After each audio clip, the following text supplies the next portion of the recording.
Well, hello there. The sequel is here. I always deliver on my promises.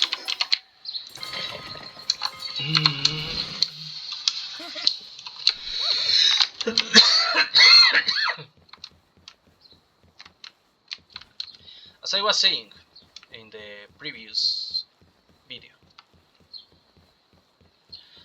previously in this doesn't have a title.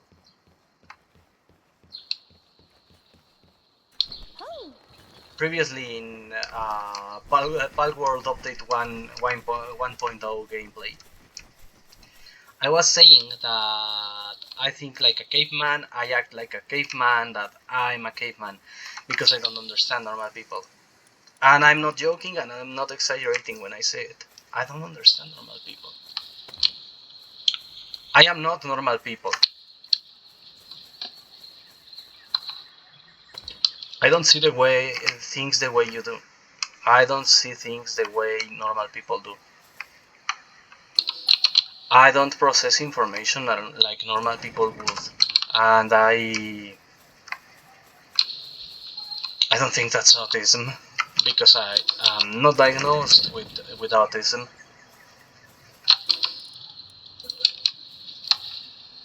So, what is it? Good question. Your answer is as good as mine. I think, based on, in large part, on experience. Let's see if this works. I think based in large part on experience that...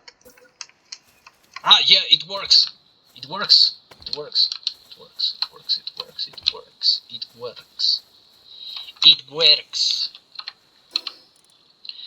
Based on experience, I think that I don't function like normal people because I grew up isolated, socially isolated. I'm one of the few I know of who grew up without friends, without a normal friend group. It's not like entirely devoid of friends. It's not like I never had a friend in my life. But I didn't have normal friends, like, at all for a while. It was up until college that I started having friends, that I started having normal relationships socially. And this is because of bad circumstances in my life and my upbringing. Basically, because my parents were extremely overprotective and they were afraid of me getting kidnapped because it happened. Not to me. That's important. That's important.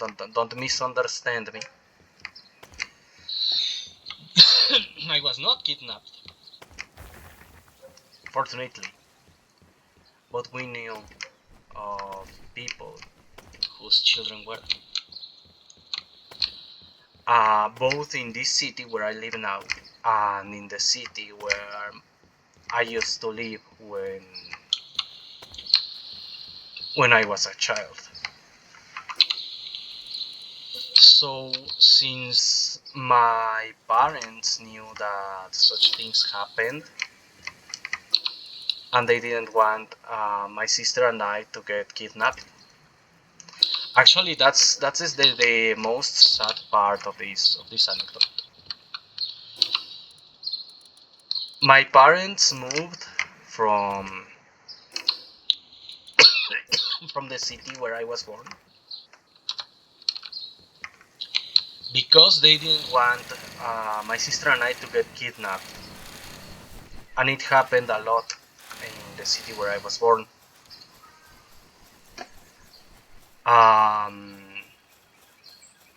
The sad part is all their efforts were in vain. Not regarding us, but regarding other children.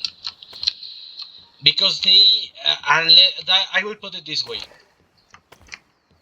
It's basically like in American Tail, this film, that the mice moved to the US with the idea that in the US there are no cats. and therefore they will be safe. They arrived to the US and there are cats. That's pretty much what happened. They moved because one of our neighbors was kidnapped. I didn't know back then, mind you.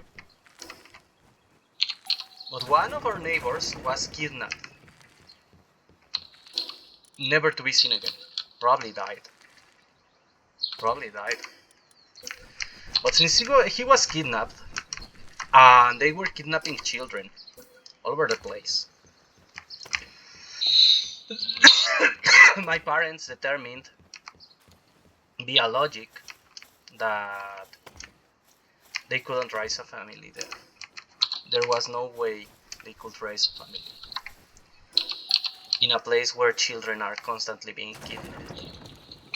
And they were right. They were right on that. They were absolutely right. You can't raise a family in a place where children are constantly being kidnapped. The problem is that things didn't go as planned.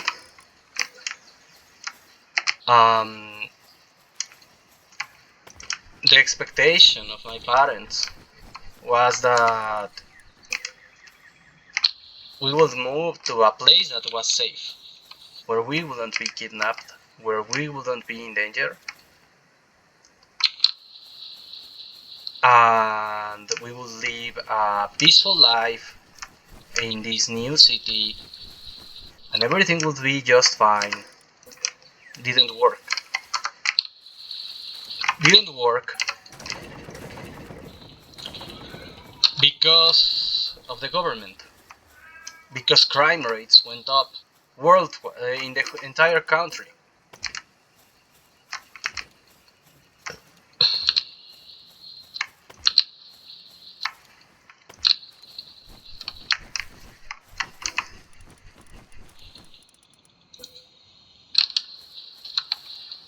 Alright, I can't build here.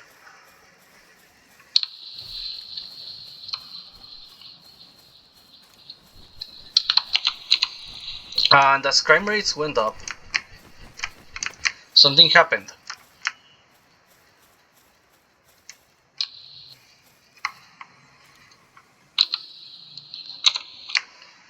The problems that were going on,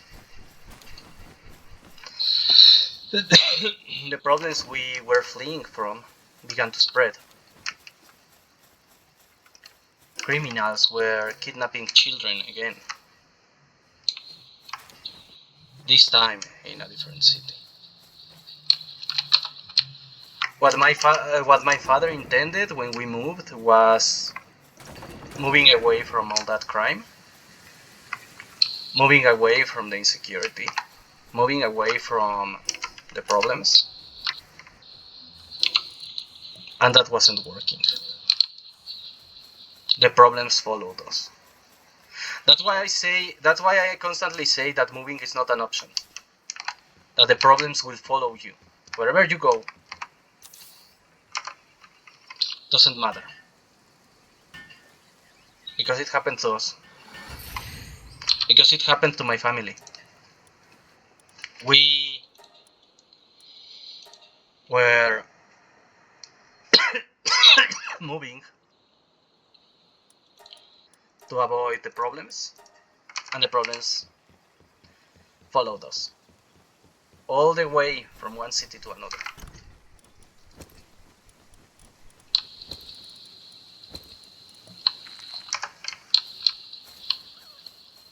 It was just not viable.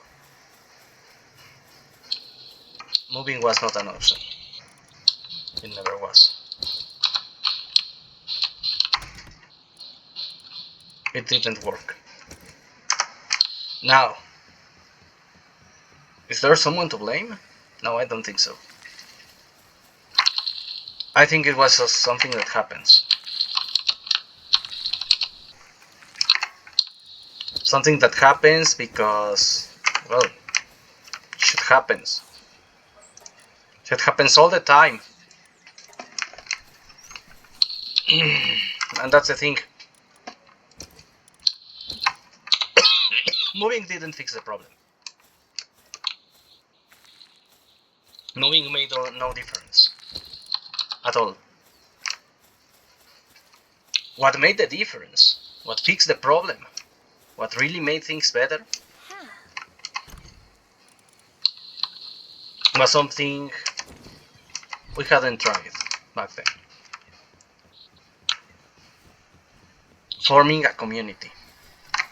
A community of people with similar values to yours is what really works. Is what really fixes the problem.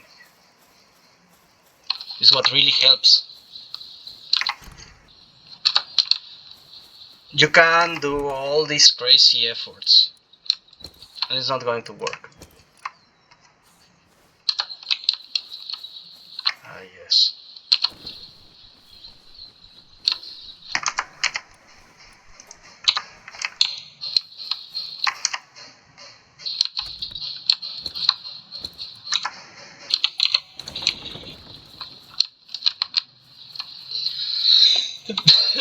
You can do the craziest things and they won't work.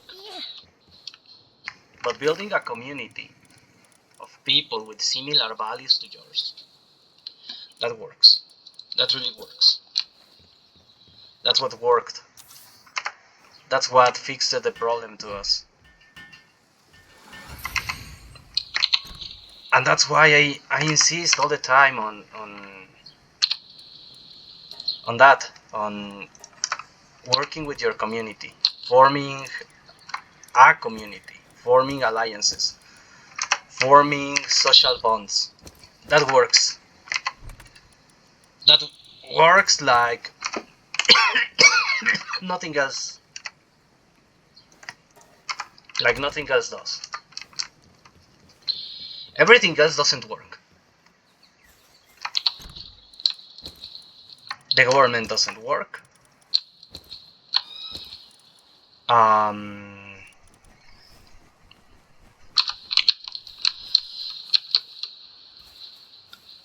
Trying to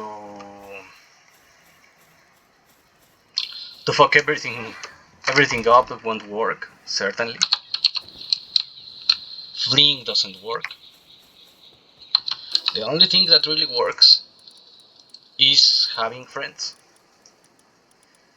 Is having a neighbor who will be watching over your house when you are out of town. Is having a brother who will support you when you are dealing with problems. Is having a best friend who will say, I got your back. That's what works. That's the only thing that really works. Is having people you can trust on your side, acting in your best interest. That's the only thing that works.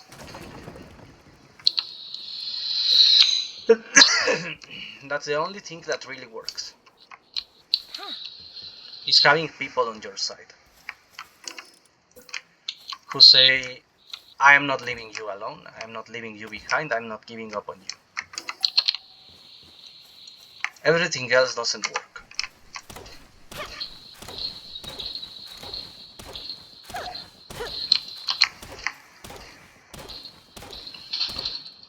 But that's a problem too.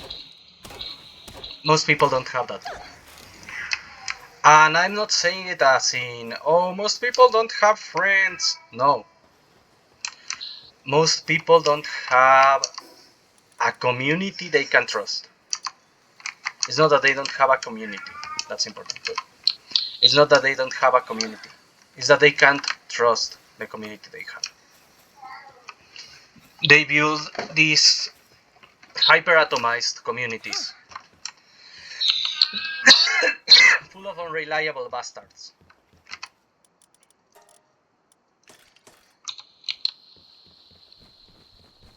And then they are surprised when those communities fail. When those communities start malfunctioning. when those communities get full of betrayal and conflict. Well, what were you expecting? What were you expecting when you hate each other so much?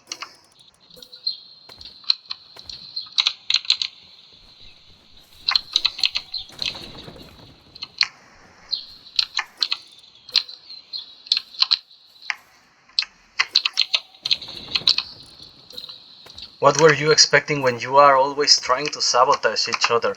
And this happened. This happened to me.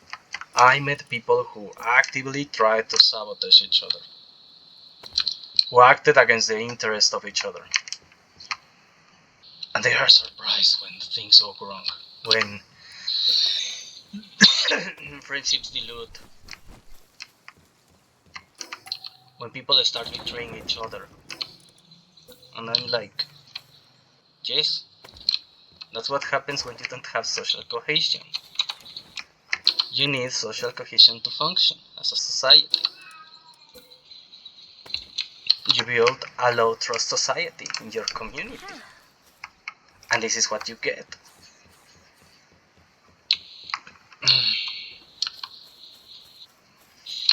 But that's a bit of a tangent. My point is, fleeing doesn't fix the problem. Running away, moving to another country, moving to another city, doesn't really fix the problem. The problem only gets fixed by building a community, by building a society, by building friendships, by building alliances, by saying, hey, look, I have this problem and I trust you. And once you can say that, once you can say, I have this problem and I trust you,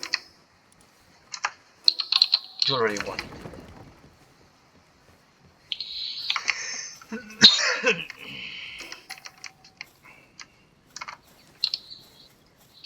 When you can say with confidence, I have this problem and I trust you, you're winning. You are building a functional community. You are building a functional society, and you can start working together for a better future for your community, for your society, for your family, for your friends. But until then,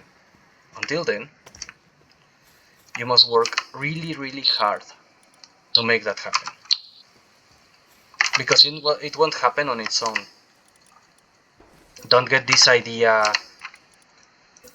that this community will be built on its own. It doesn't work that way. You need to build it. You need to make it happen for it to happen. You need to say, look, I am starting this. You can join me on this society, or you can fuck off. And you must be straightforward about it. You can join, be with the team, or fuck off.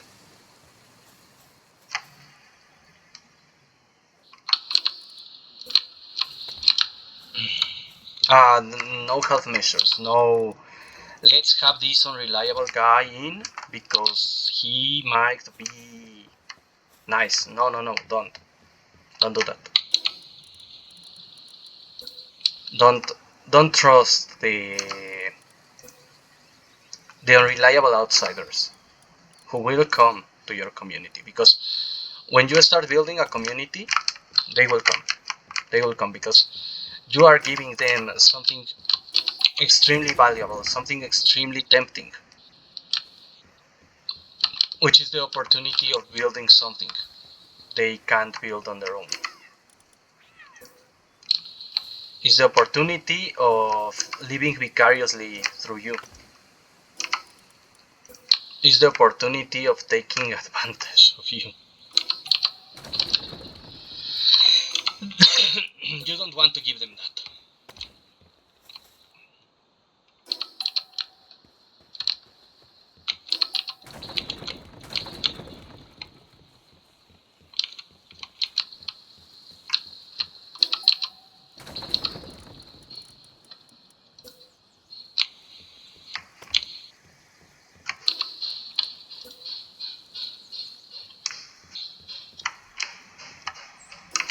You don't want to give them the opportunity of exploiting you, of exploiting your goodwill, of exploiting your efforts, of fucking you over. Don't give them the chance. Don't give them the chance of fucking you over. Because they will take it. They will take it and it will cost you. And I know it because I have seen it. Because I have seen these people who are not loyal, who are not honorable, who are of a duplicitous nature, always backstabbing other people, always betraying other people, always taking advantage of other people, and not even being ashamed of it.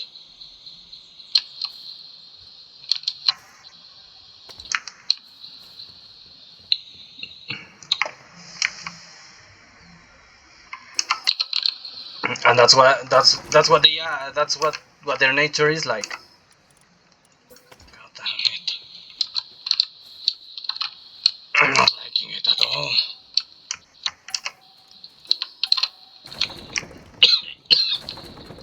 That's what their nature is like. They don't care about you. They don't care about teamwork, about your friends, about your family.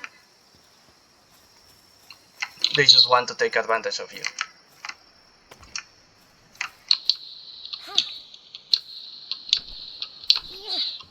And the problem is people let them. The problem is they think they can get away with it because they have done so in the past.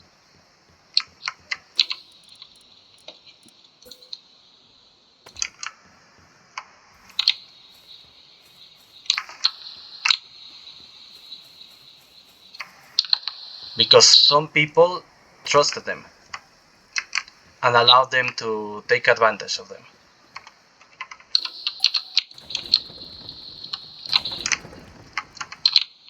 It will have to be this way.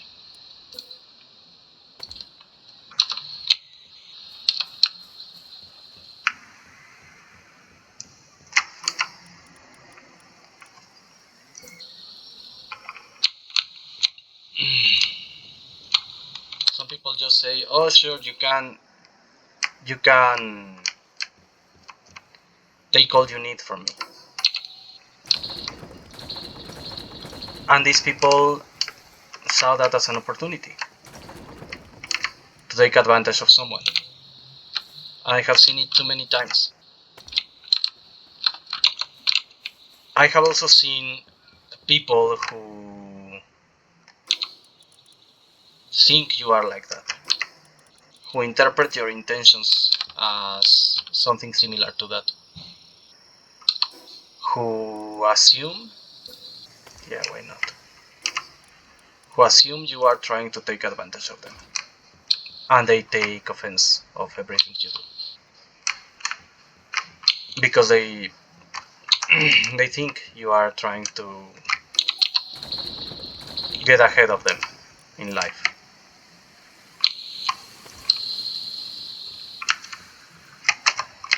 Whatever, this will do. They think you are trying to take advantage of them, you are trying to benefit from them, you are trying to use them. They legitimately think you are like those other people because they are used to that, because they are used to the opportunistic and the liars, to the betrayers and the unreliable, to the duplicitous. They think you are like that because they are used to it. Okay, this is looking good. This is looking good, baby. And it's unfortunate, but it happens. It happens. I have seen it happen. The worst part is they will lash out at you. They are operating under the assumption that you are going to act against their best interest, and they will lash out at you, and they will create situations where you end up considering it logical to act against their best interest, merely out of spite.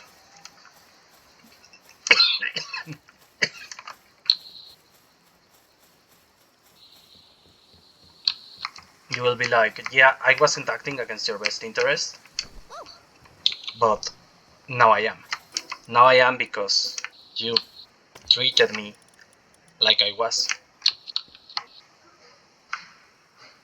And I don't like that. And that, I went through that. I went through that. I met someone who I considered a friend. That's the reason I am never trusting vegans again, mind you. This person ended up cutting ties with me under the assumption that I was taking advantage of her because people unrelated to me, external to me, told her so. And I resent that because I'm not like that. I'm not pretending to be incompetent to take advantage of you. If I seem incompetent, it's because I am. I'm not even joking. I'm not ashamed to admit I know my limits. I know I'm flawed. I know I make mistakes. I'm not perfect. I don't want to pretend being perfect. And I think the people who pretend being perfect and know they aren't, well, they are liars, and there is a special place in hell for liars. I don't like liars. I don't like being lied to. I don't like being betrayed. I don't take it lightly when people act against my best interest. Alright. And done.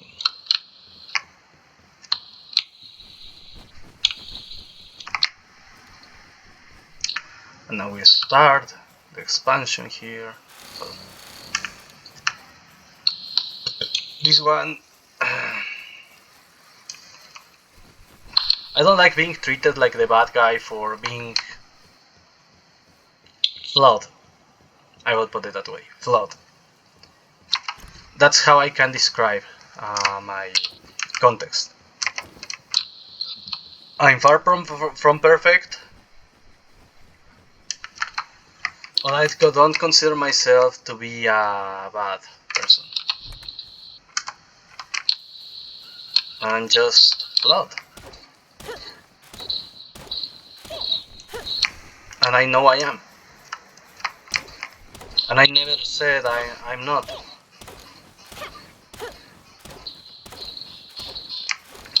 I have never pretended to be perfect, to be flawless, to be this ideal friend who makes no mistakes. No, that's not how I work. I know that I have plenty of flaws, plenty of defects, and that sometimes people don't like that.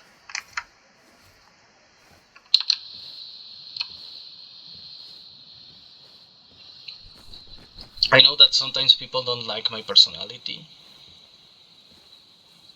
I know that sometimes people see me as weird or unpleasant.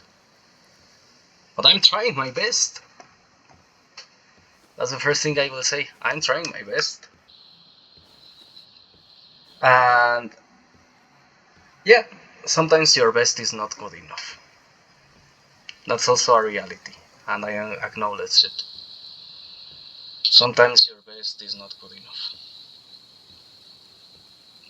my best never was good enough. And I know it.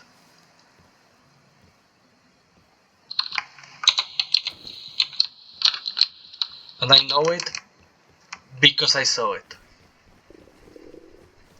Because many people made it clear that my best was not good enough. That I would never be good enough. Not for them, not for anyone. And that's another problem to me. I know I'll never be good enough. I live with that reality on a daily basis.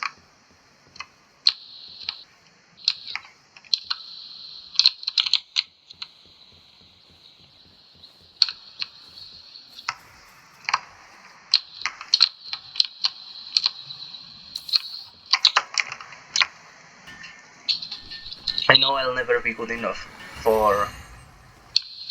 Not for everyone. That's an important part. I'm not saying like I'll never be good enough for my family or for my friends. Not necessarily.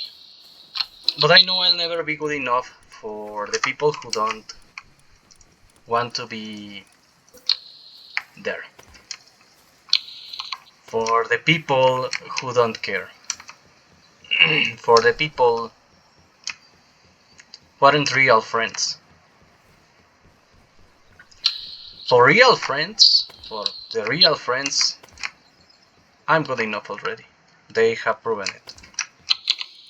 They have shown me that it is not about proving anything, that it is not about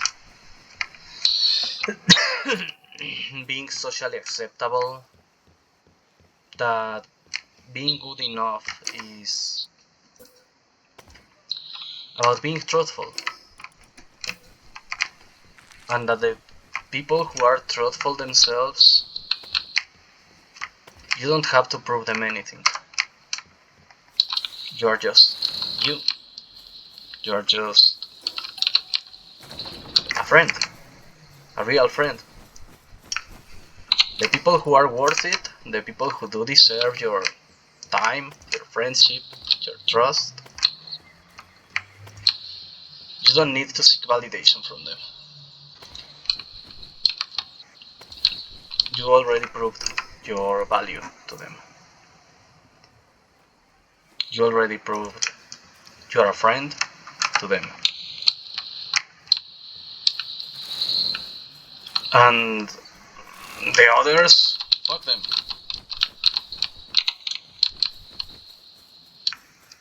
You don't need all those people who don't value you.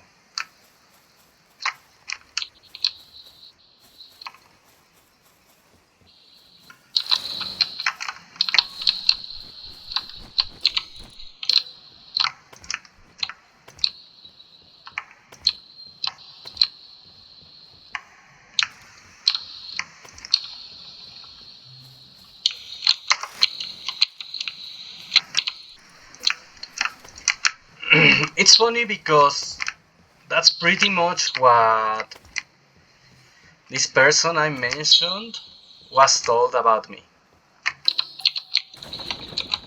That I wasn't valuing her, that I was taking advantage of her, that I was unpleasant,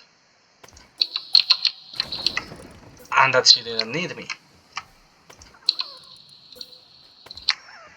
And she at no point stopped to think, dude,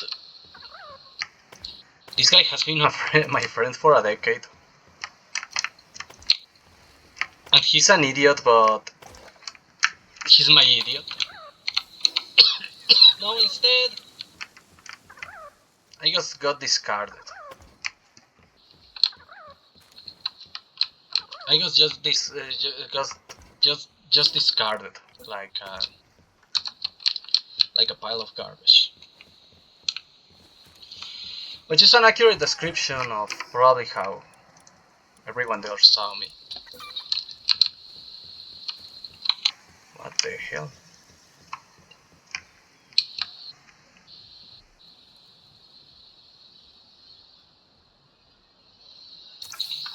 probably an accurate description of how everyone there saw me.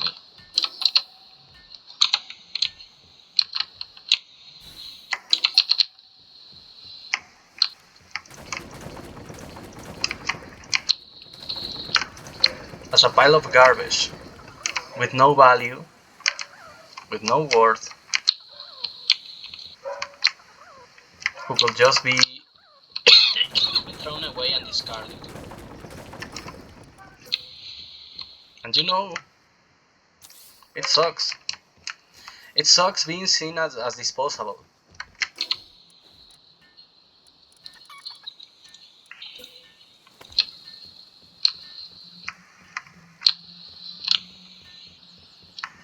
But once you get to where I am now, you somewhat get used to it. You just stop caring. Because caring is too much effort.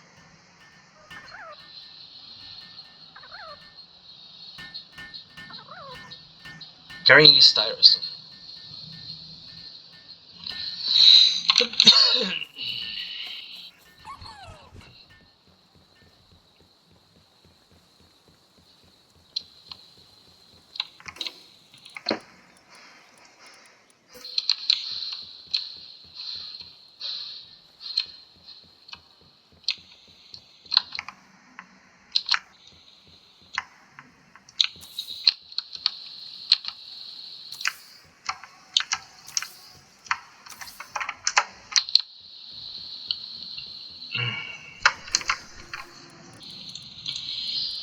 The point is, real friends don't dump each other. Don't betray each other. Don't fuck each other over. And don't just turn their backs on you based on the opinion of a third party. A third party who doesn't necessarily thinks in your best interest.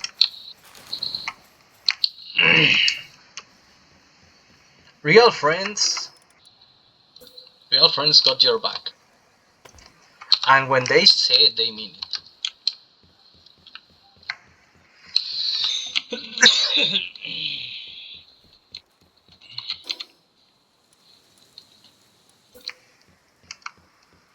When real friends say, I got your back, they mean it. They got your back. And expect you to get theirs eventually. That's true. That's also true. That's also true. You can't just take without giving.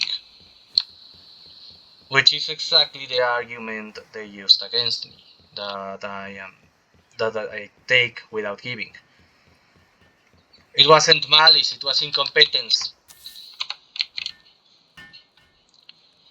Because yes, real friends don't take without giving. But how is one supposed to give when one doesn't have?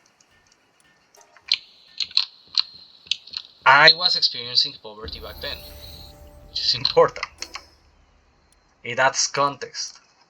I was experiencing poverty back then. I was going through a really hard time.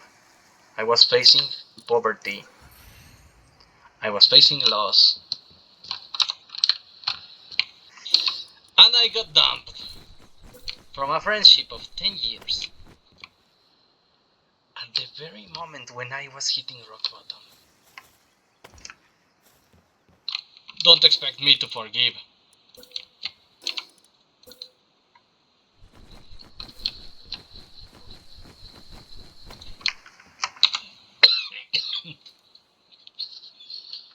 But I guess that's how it is. I guess that's what it's like to be disposable. To be deemed worthless and insignificant to others.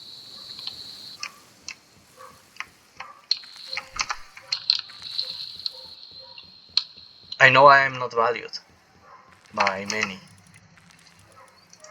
They have proven time and time again that I can't trust them. Not just in that context. In many contexts I have been betrayed and discarded.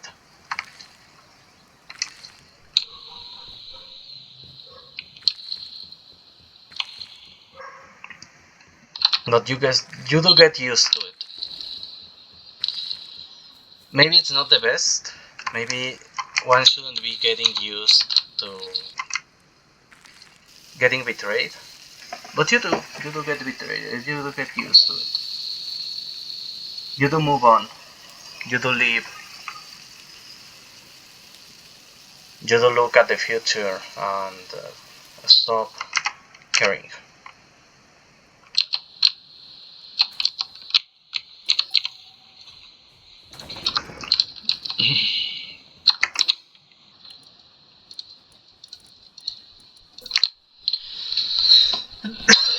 And it's normal. It's normal to stop caring. It's funny because that same person once asked me, how do you stop caring so much about things? How do you manage to live without giving a flying fuck about anything? Was asking me because that's how people saw me, as someone who didn't care about anything at all. Someone who had no worries in his mind, who had no sense of guilt or regrets. I said, you don't stop caring. You just get so exhausted you go numb. It's not that I don't care, that's why I told this person. It's not that I don't care. It's that I don't have the energy to care. I am exhausted and I don't care, and I can't care. And yes, that's sad. That's absolutely sad. But it's normal too. It's normal too. It's called fatigue. It can be material, spiritual, psychological. Fatigue affects us in different ways.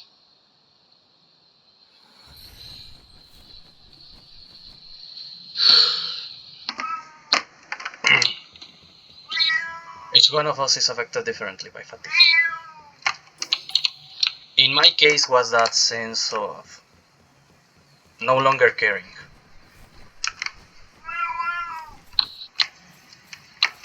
I didn't have the time to care about things. And I didn't have the energy to care about things. The mere act of trying to care felt exhausting. Mentally, spiritually, materially exhausting.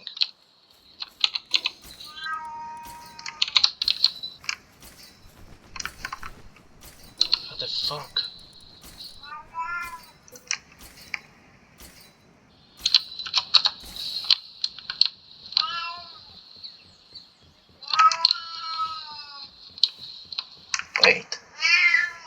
Wait, it's not that late yet. The mere act of trying to care about things felt exhausting to me, and I started to stop caring. I started to realize the more I tried to care, the worse things get. The worse things were getting. Caring too much was driving me crazy. Caring too much about problems, caring too much about friendship, caring too much about everything. The more I tried to care, the less energy I had. It eroded my sanity. Caring too much was going to drive me crazy. So I just stopped caring.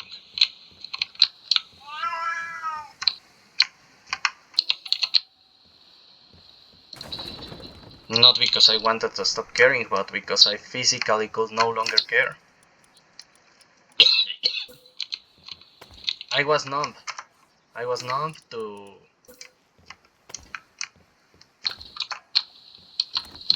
the small and important things in life.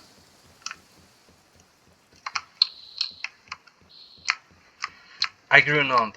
I grew numb to many things. To many things, to many problems, to many situations. Some of which maybe I should have never grown numb to. Like being betrayed. Ironically, that same person who thought I didn't care about anything was one of the persons who would cause it to worsen. Because I felt betrayed again. And I realized I couldn't care. I couldn't care anymore about anything.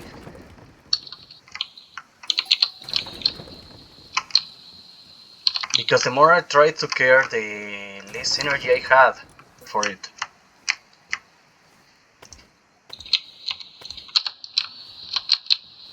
The more effort I put in caring about things, the more of a burden it became. It was driving me crazy. It was making me miserable. So I just said, well, why continue caring? Why not just stop?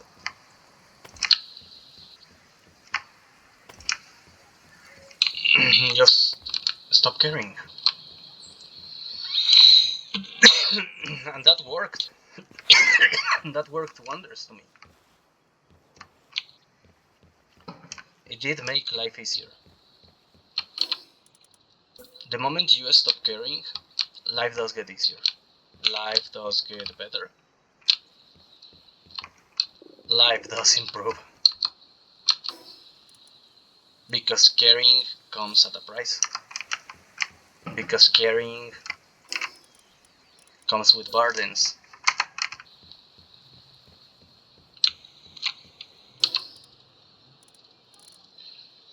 Caring has a weight.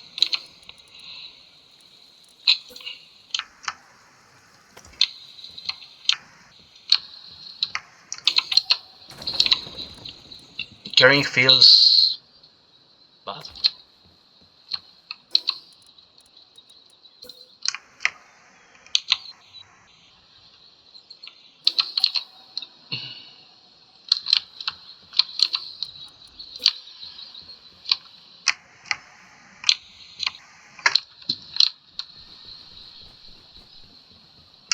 Caring just feels wrong sometimes. That's the truth. Caring too much about things will drive you crazy.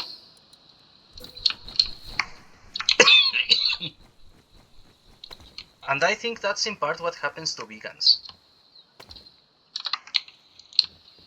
They care too much about the most insignificant things, about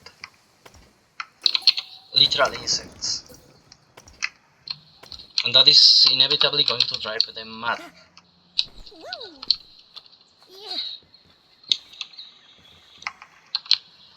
And once you go insane, there is no way back. Once you start losing your mind to an ideology, to stress, to whatever, there is no turning back. You already lost it.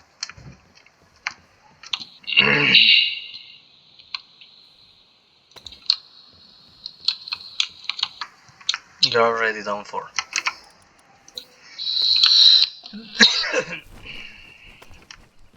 Once you start caring too much, you're screwed.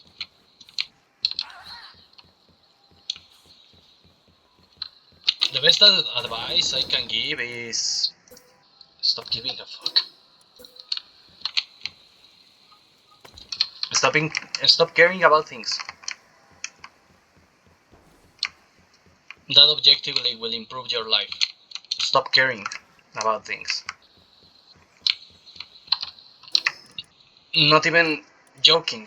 Just don't care about things.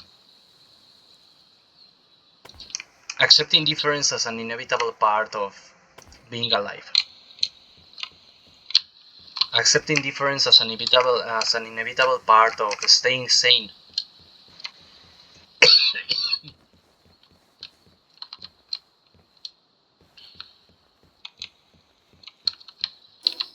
Indifference protects you from your own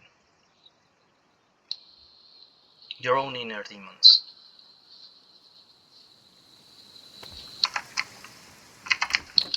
If you have any. If, like me, you don't have any, it just makes life easier. And yeah, I don't think I have, in quotations, inner demons.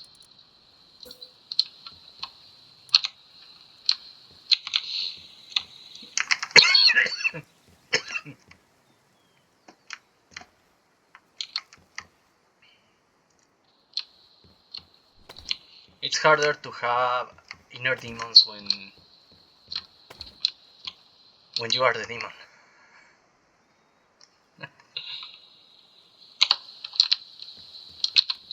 When you are the bad guy. When you are used to being seen as the bad guy. When you accept the position of the villain because taking that position is easier. And it is easier. It makes your life easier. Taking the role of the villain makes your life a lot easier, a lot simpler, a lot more comfortable. You don't have to burden yourself with anything. That's why I do it. Because it makes life easier. Taking the position of the villain makes life easier.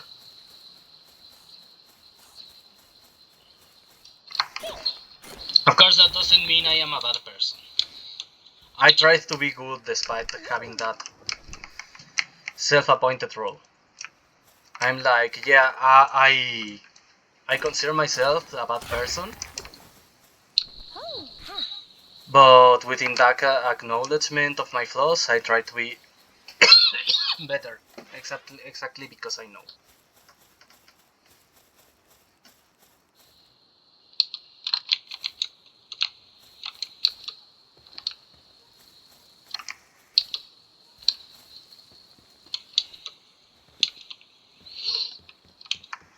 Since I know I'm flawed, I try to be a better version of my flawed,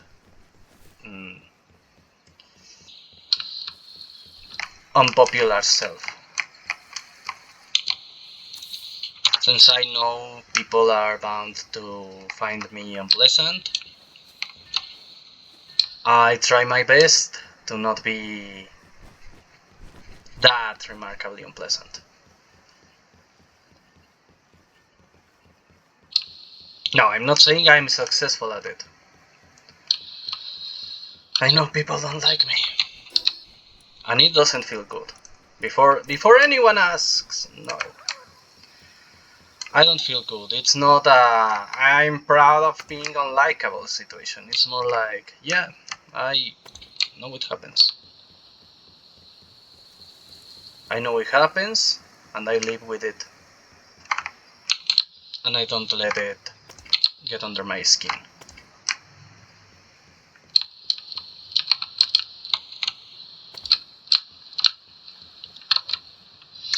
I'm trying my best. And every day, every single day, I'm told, but sometimes your best is not good enough. And I know it. And I don't care.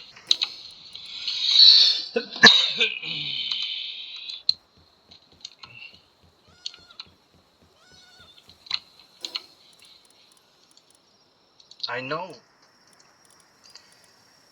that usually my best is not good enough. I'm constantly reminded of that. I just live with that reality.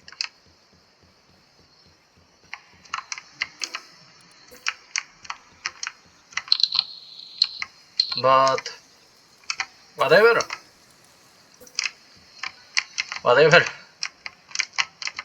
That's normal. That's normal.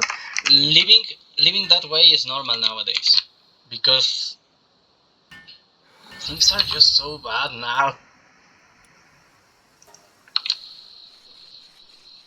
that feeling that way is normal.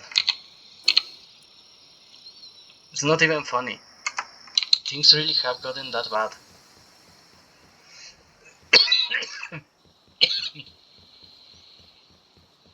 Things really have been getting worse. I'm not even exaggerating. Things have objectively been getting worse since, oh no, since the 90s.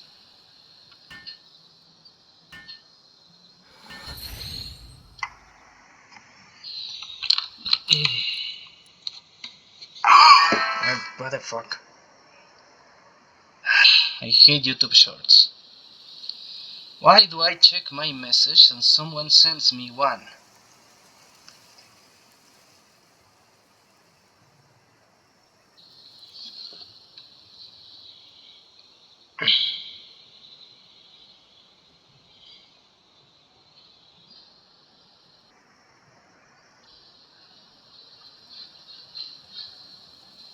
I really hate YouTube Shorts. I'm checking my DMs and there it is. Someone is leading my DMs with fucking YouTube Shorts. I hate YouTube Shorts. It's not just that I hate short form videos. I do, but it's not just that. It's not just that I hate short form videos.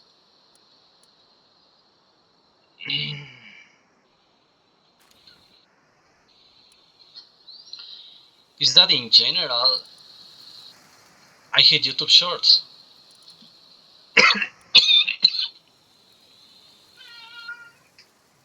Not just not just because they are short form videos. Even if they weren't, I think the way the content is delivered just makes me angry.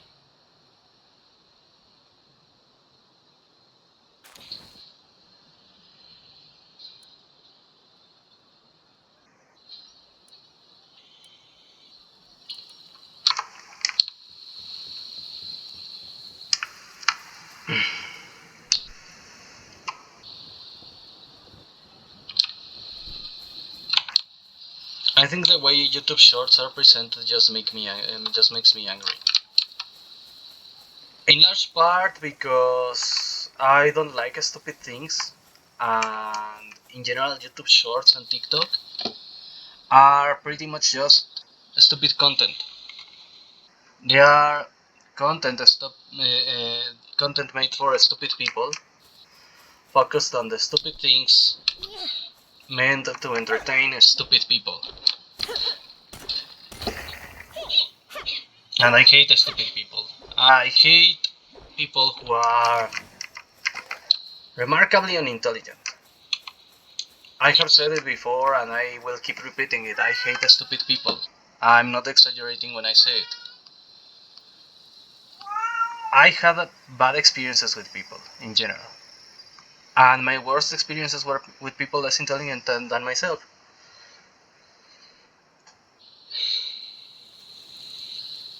So I really hate stupid people because stupid people made my life miserable most of the time.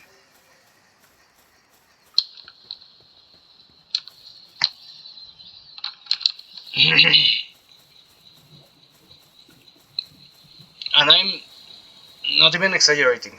I think stupid people make life harder for everyone.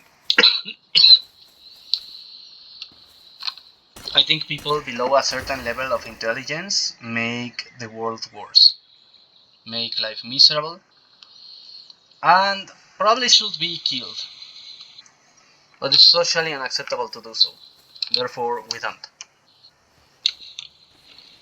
They they live because we tolerate them. We tolerate them because we are forced to tolerate them. What are you doing here?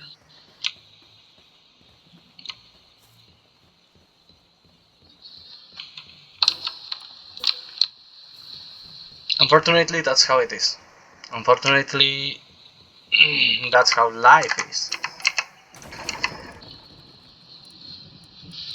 No, wait. I made a mistake. This one is here. This one goes here.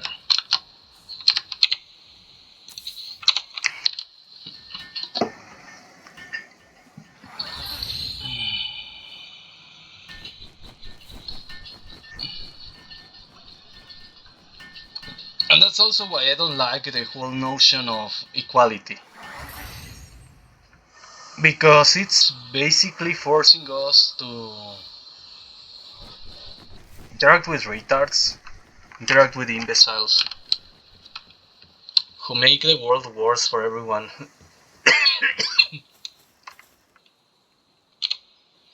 And I'm tired of that.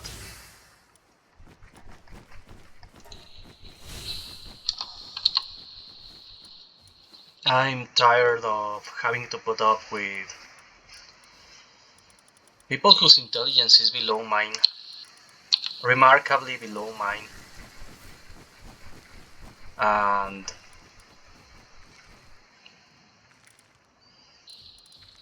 having to deal with them. It's horrible. I will put it that way. Having to deal with these people who are annoying and stupid and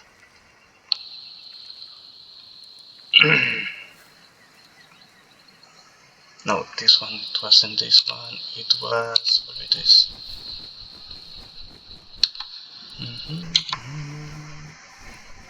Which one was it? Having to put up with the stupid people is really annoying. Ah no, this one. This was this one. Where did I put her? Having to deal with the stupid people is really annoying. It's really frustrating. I will pay for not having to put up with them.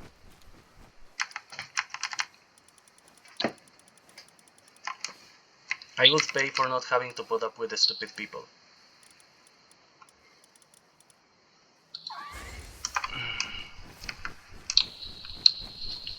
Because stupid people just make things worse for everyone around them. And the worst part of all, probably, is the fact that they have the right to vote. Who gave the right to vote? The most stupid imbeciles.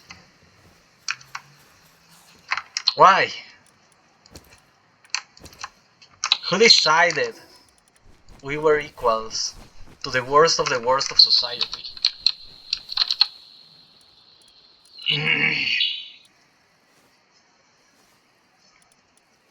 And I know people don't like it when I say it that way, but it's true. It's true. That I shouldn't be forced to even be near the worst of society.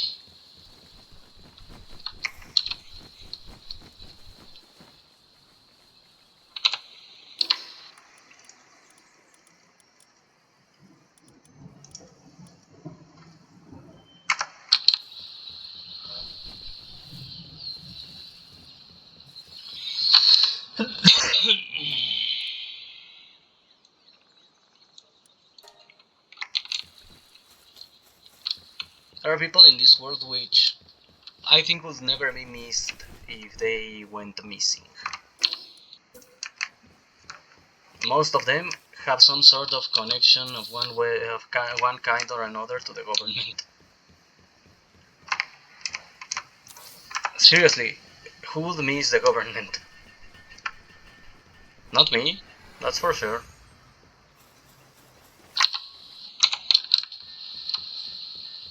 That's for sure. If it were up to me, there would be no government.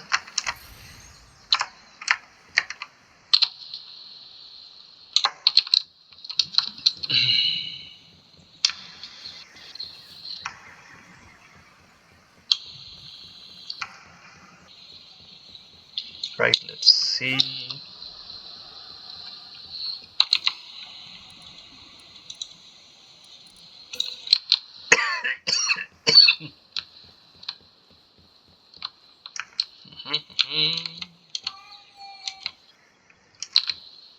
If it was up to me, there would be no government. That's for certain.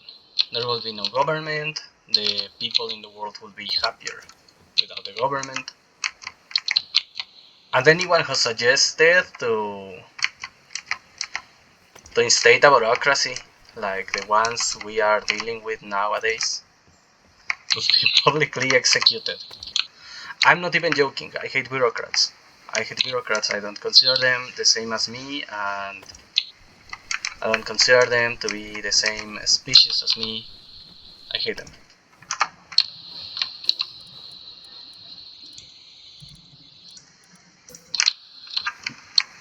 I hate them and I hold them in the greatest contempt.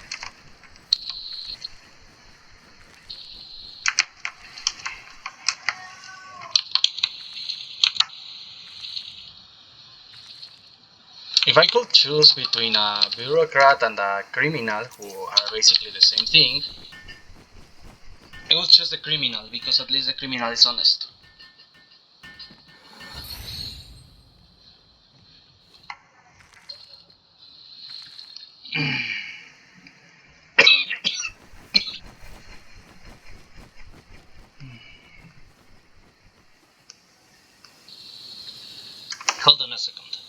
Hold on a second.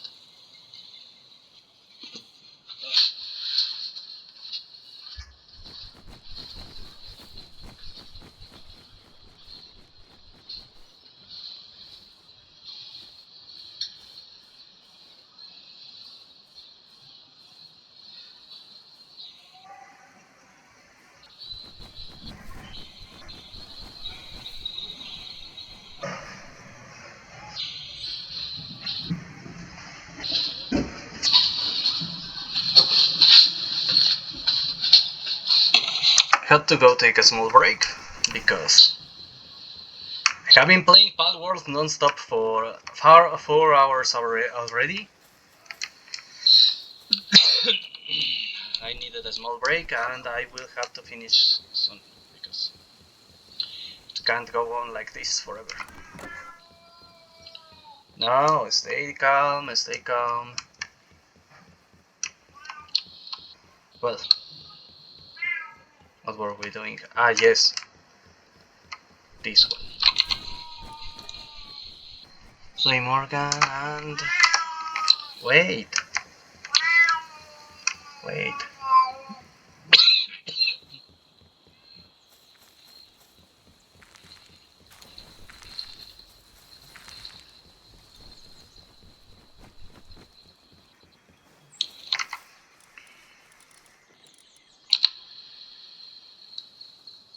Let's switch places.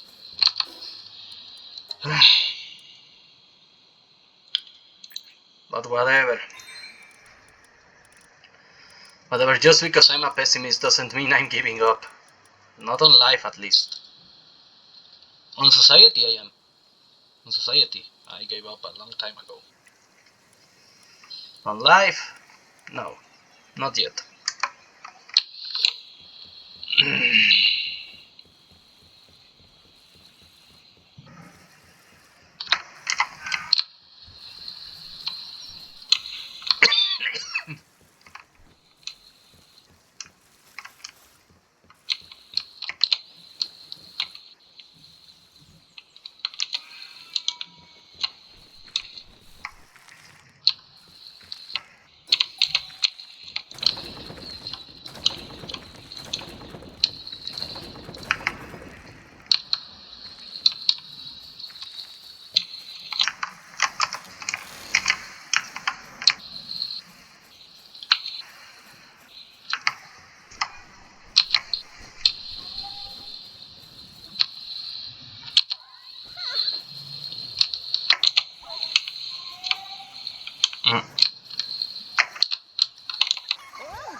Weird.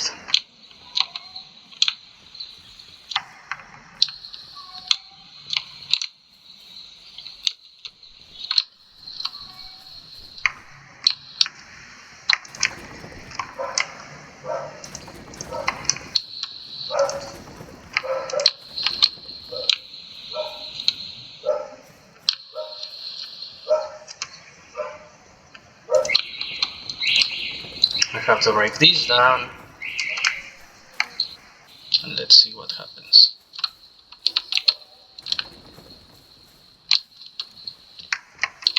Okay, let's try once again.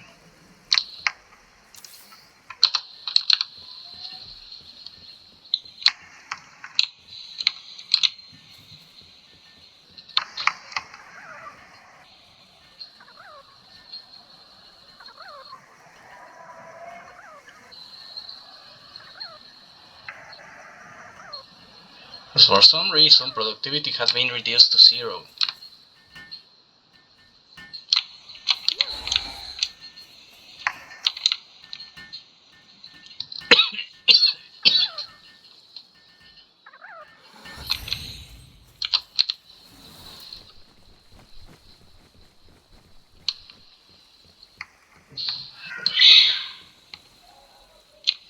There, they are being productive now. They are being productive and they look the most unproductive of all. No. Should I put this? Not here.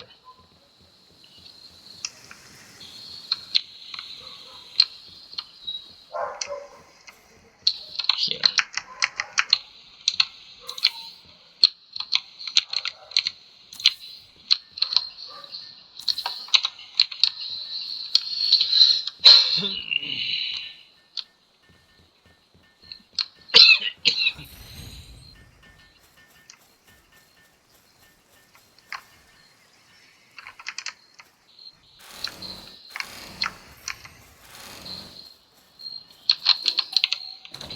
Now we don't need this anymore. Remove this.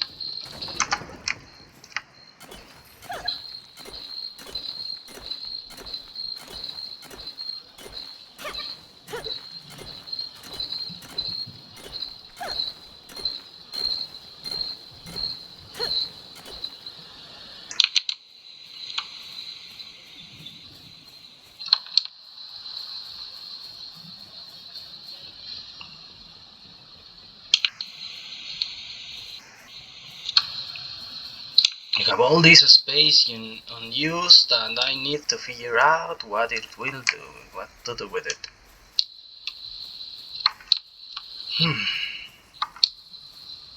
Later on. No need to overthink.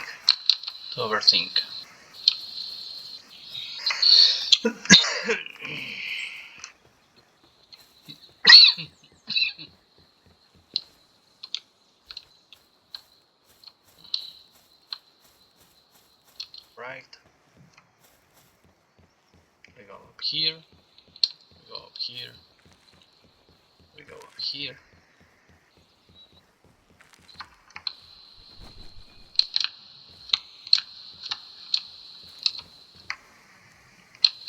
For some reason this is barely worked on.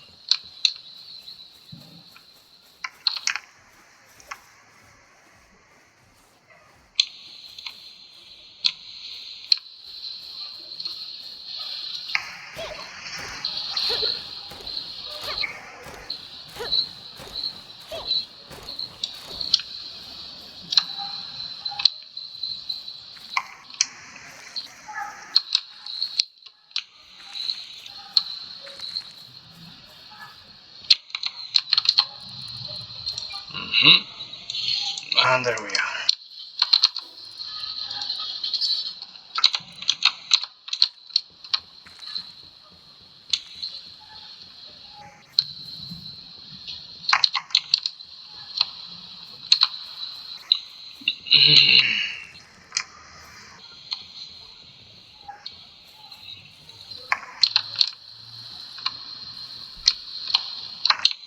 I don't know why they are acting so idly,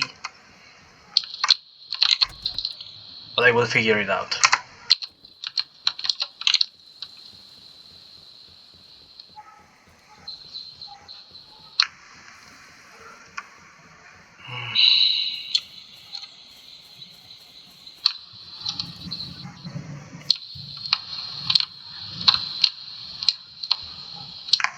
Maybe it's not the best, the most motivational position. I will figure out later. For now,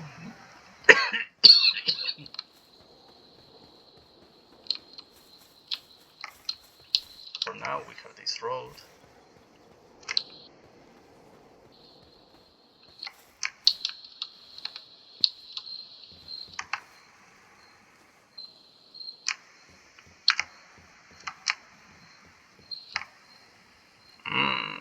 I could put a wall there. Yeah.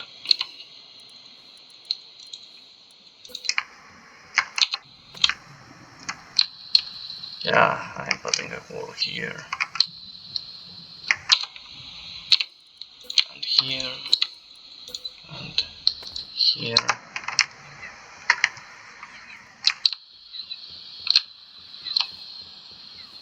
I don't know why I didn't before, but let's see. Ah, yes, I remember now.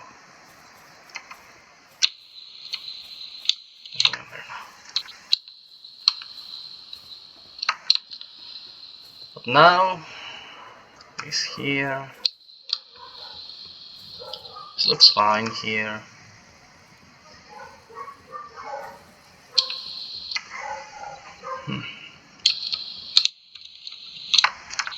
How many floors do I need?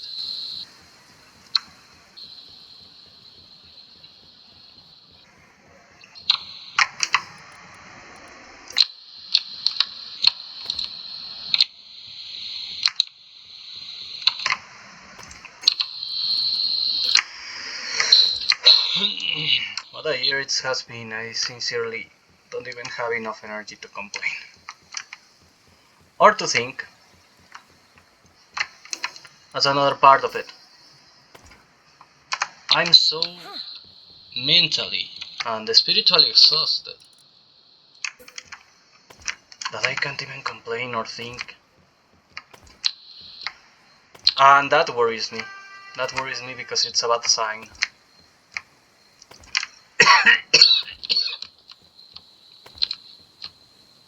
It's a sign of depression. Being unable to think. Being unable to think to the point you can't even complain, it's a sign of depression. And I know,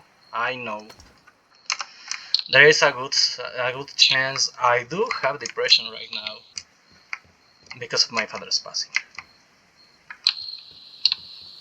Because I think no man, or at least no functional man, will just see a relative die. Well, I didn't see because I wasn't there, but I think no reasonable man would lose a relative and be just like, yeah, he's gone. He's gone, what a shame. I don't think that's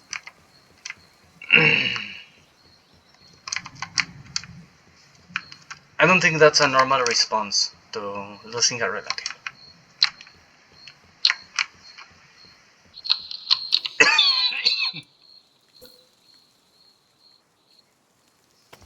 I don't think being unemotional about losing a relative is a natural response.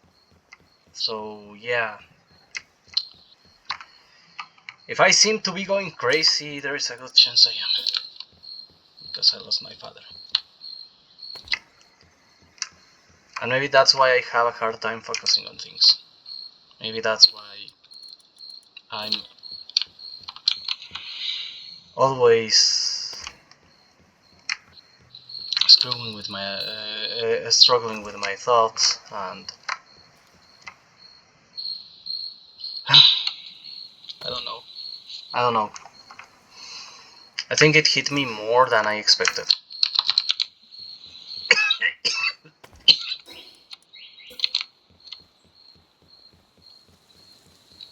I think it's hurting me more than I thought it would, because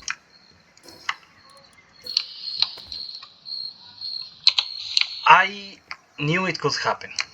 I knew it could happen. I thought I was mentally prepared for it. We were never really that close. He was closer to my sister than to me. I knew it could happen. I knew it would eventually happen because nobody's immortal. No man is eternal. But it caught me off guard.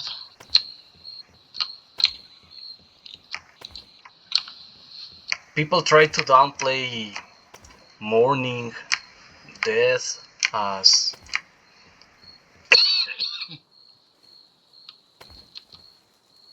just feelings, as just an inevitable process. God, I hate Rick and Morty atheists. I think the people who say death doesn't matter because everyone dies are people who hate their lives, who are unhappy with their existence, and whose life has so very little value that they are aware that if they died tomorrow, nobody would miss them.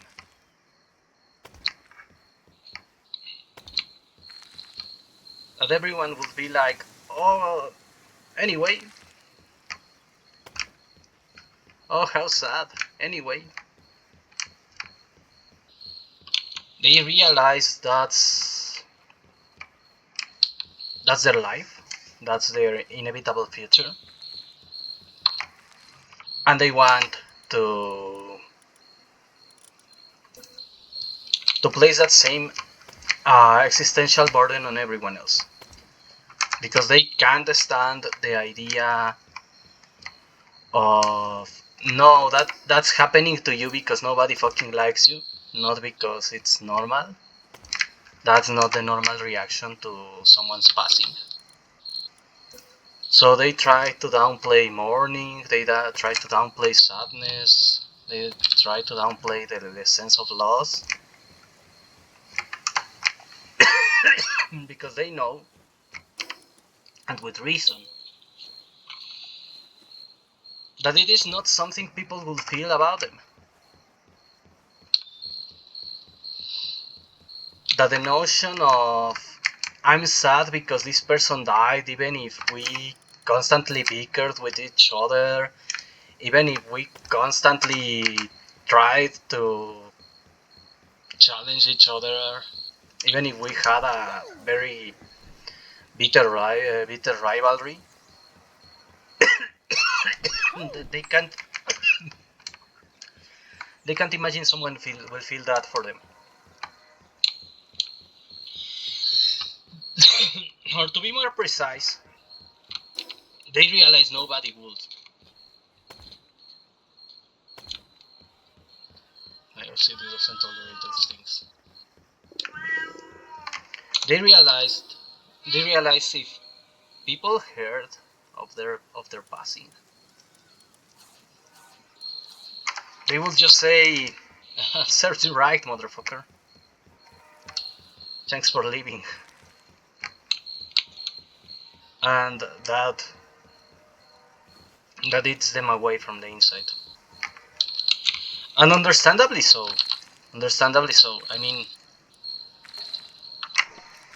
I mean, just because I'm mocking the situation doesn't mean I can't understand the pain. Just because I hate that kind of cynical nihilist who is vile and cruel doesn't mean I don't understand that they are unhappy with their situation. Just because I don't have much in terms of compassion for them doesn't mean I don't I don't get it. It just means I kinda don't care. There are many things I don't care about anyway, so... Yeah. Okay. Ah, yes, I need to do something else.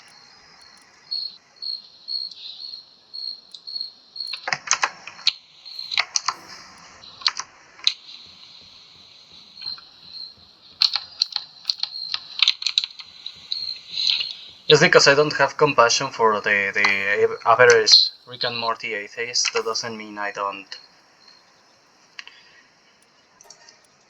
feel sad for that kind of situation, because if someone else was in that situation, someone more deserving of compassion, I know I would feel sad for that person. I know I would be like, yeah, this is bad.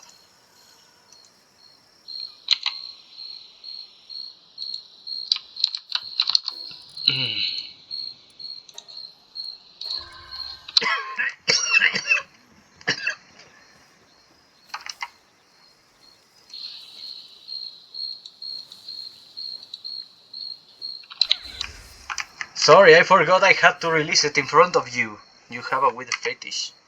Which one?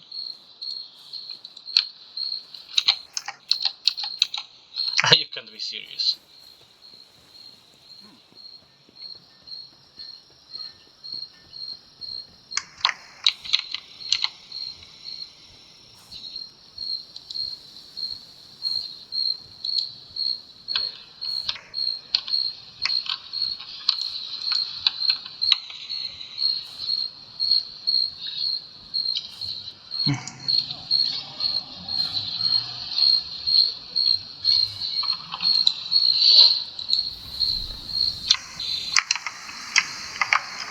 Yeah, no, I'm not entering the tower yet.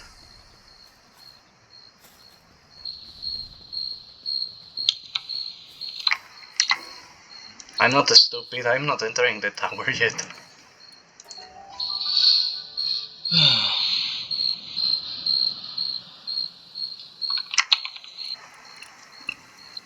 I'm sincerely impressed by how much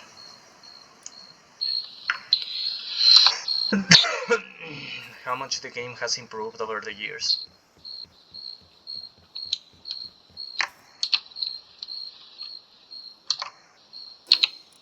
I know most people don't seem to get it, don't seem to care, but I mean, I was playing since early access.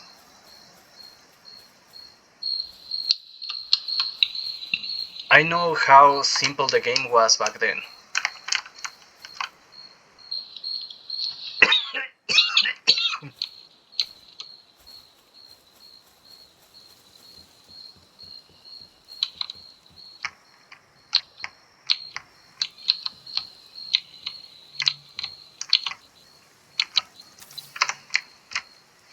I pretty much started playing Palworld a few months after release. No, like half a year after release, because it took me a while to get a decent processor. But I consider myself one of the true fans. I'm not saying, oh, everyone who plays after me is not a true fan. No, I mean, I consider myself one of those fans who have been around for long enough to remember both the good and the bad of this game. To remember its best point and its worst.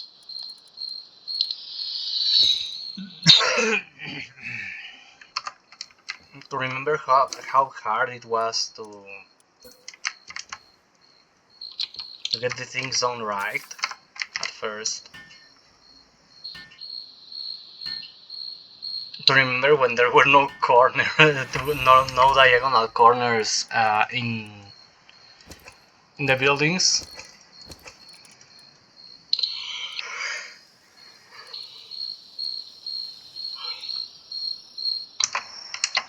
I remember it. I remember when the game was simpler. When the game was, I will say it, when the game was barely acceptable. When it was in very early access and barely playable.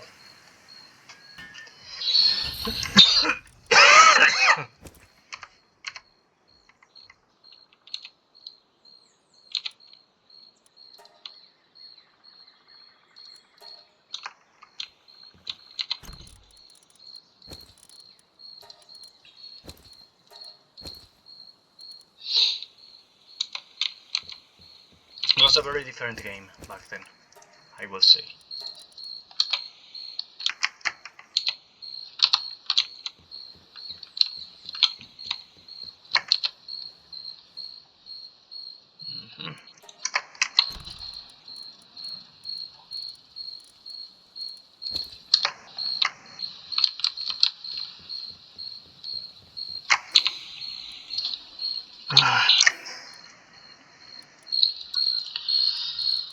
I really still can't believe we got that far.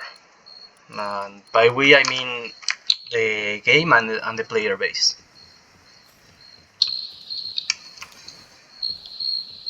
The developers really did a great work, and the player base didn't give up.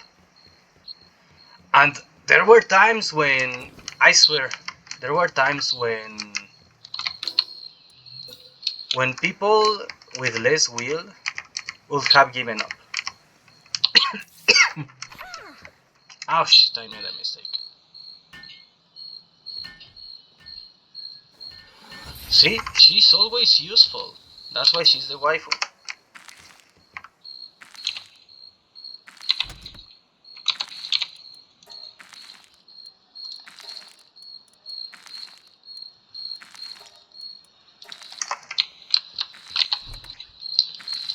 So I was saying, there was a time when this game was effectively hopeless.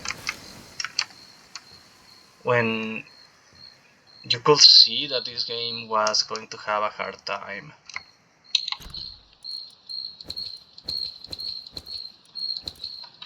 If it didn't, even if it didn't get sabotaged by Nintendo, you could tell this game was going to struggle with its future. But that didn't happen.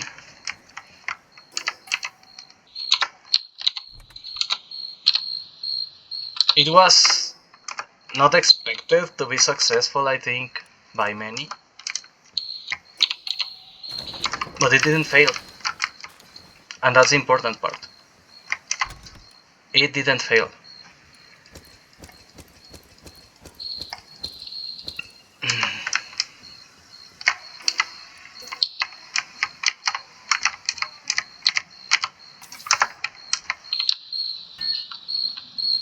It accomplished what many other games can't do. And it delivered. And many will say it doesn't look great anymore. It just still doesn't look great. That it could look better. Maybe. I'm not saying it, that's not true. I'm saying who gives a fuck.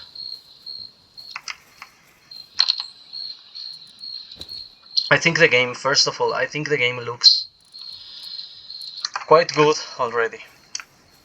I think the game doesn't need to improve that urgently.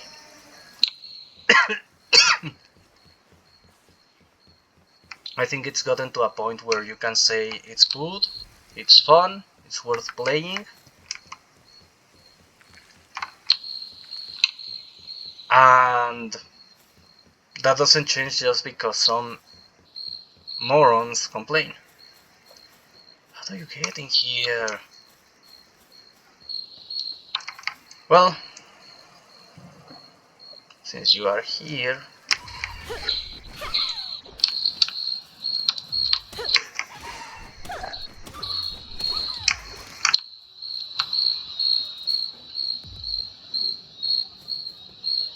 Something to catch. That's something new to catch.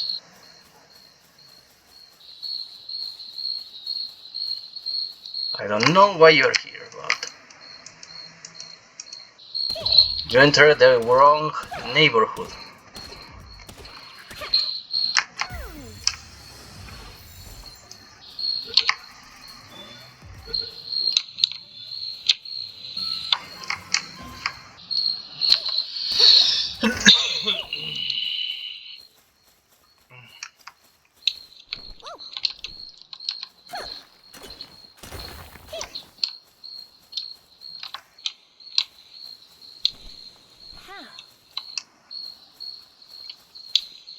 I really don't know why they are entering.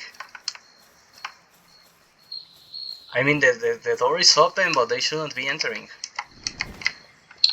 Not as in they shouldn't be able to, but as in, don't they realize they are going to get killed? Right. Where is it? Where are the stairs? Here are the stairs. Ah, yeah.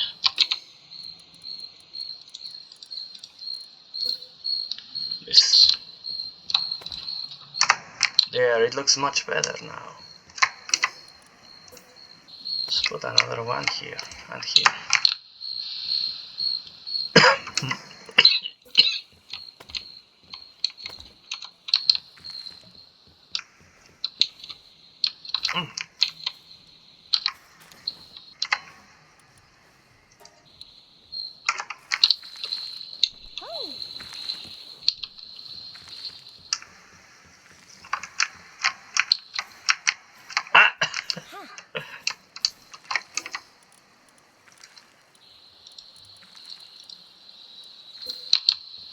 Let's build this one. Where do we put it?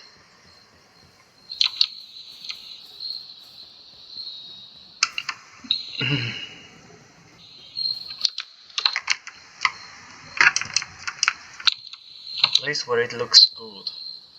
A place where it looks like it represents something.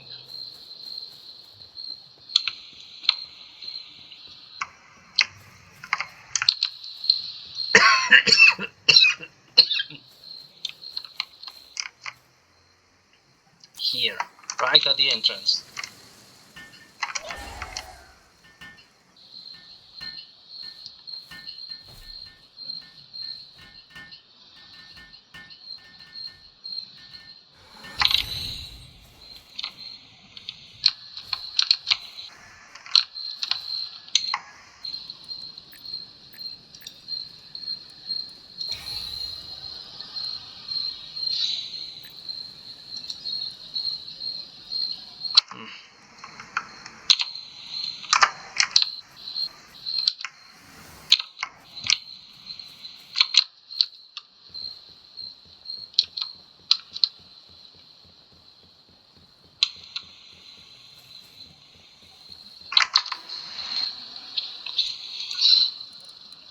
Alright, I need to get to level 10.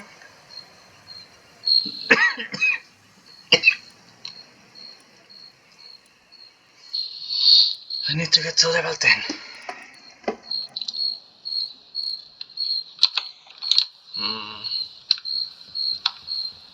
I'm not that confident in my strength, but let's take the risk with that tower. I mean, there is no way they wouldn't have a streamlined that. Is there? To make sure you are already at the level when you reach that point. I mean, there is no way you don't make enough experience. It's not like it happens in other games, especially in open world games, right? Before you ask, yeah, I'm being sarcastic. I'm being sarcastic. I know it happens. I know it's the norm that whatever game, no matter the game, whatever game, where you can explore a place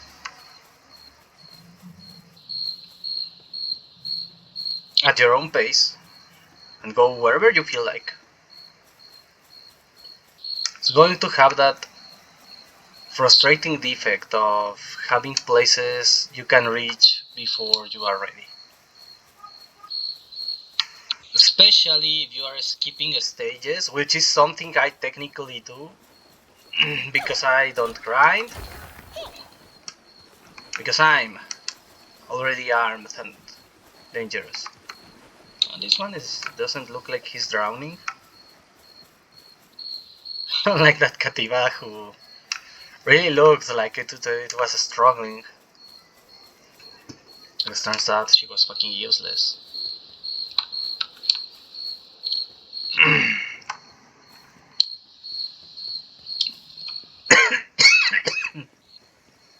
As I was saying, it's a rather normal defect in games, actually.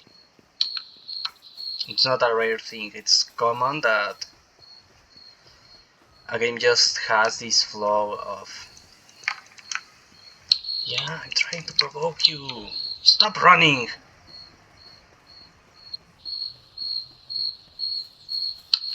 Stop running, I am not armed with a long distance weapon. Yeah, fuck you.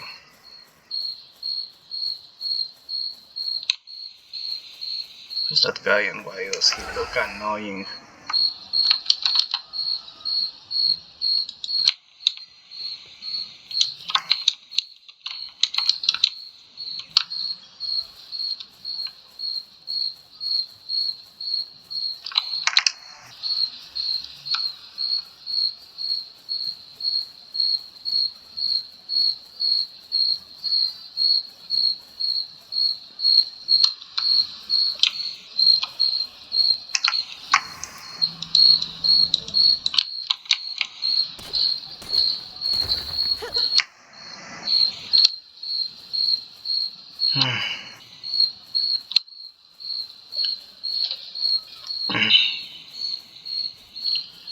Well, I'm really enjoying the game. I don't want to stop, but it's been 4 hours. It's not healthy to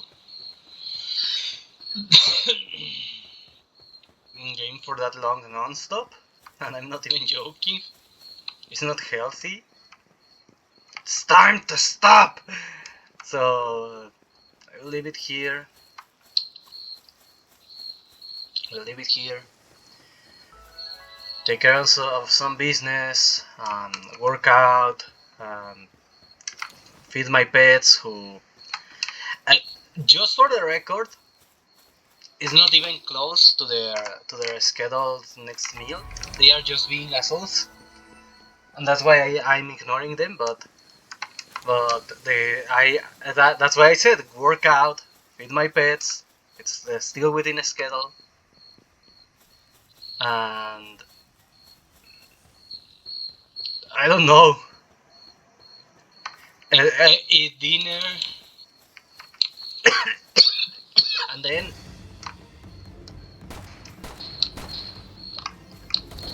eat more. I think. Then play more. I think I will be playing Howard's Legacy next because I haven't finished it. I have different video game events to take care of, plus Howard's Legacy, plus this. The schedule kinda sucks.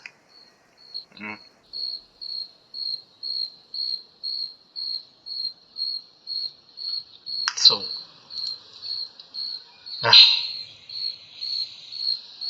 okay, so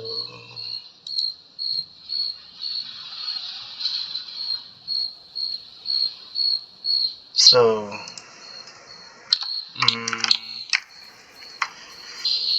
yeah, I'll leave it here and and we'll record more Palworld later. I need to organize my schedule to make sure I do it all right. Well, it's still fit the player, and have a nice day.